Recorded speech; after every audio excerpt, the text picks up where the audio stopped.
Hello guys, welcome back to our channel 1-2-Step. In this video, I'm going to be teaching you guys on how you can change your ovulation date in your app Flow. So guys, to do that, first of all, you need to be in the app library and just go ahead and open Flow. And once you're in there, all you need to do is look at the top left corner with the avatar and tap on it there. And now you'll see many options like report for a doctor, graphs and reports, cycle and ovulation, app settings, privacy settings, access code, reminders, help, and about Flow. So we just need to look at the second option that says cycle and ovulation.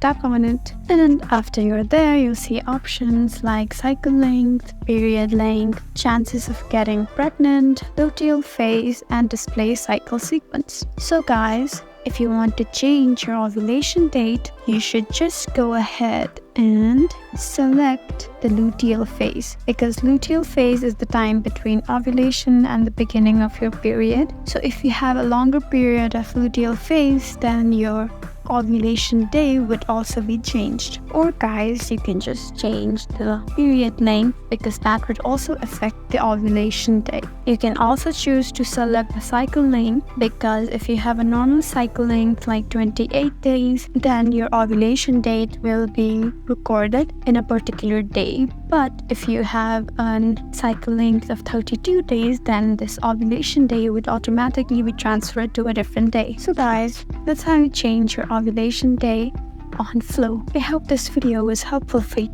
If you found this video helpful, please leave us a like and drop us a comment down below. And if you want more helpful videos like these, then please subscribe to our channel. We'll see you again next time. Thank you for watching.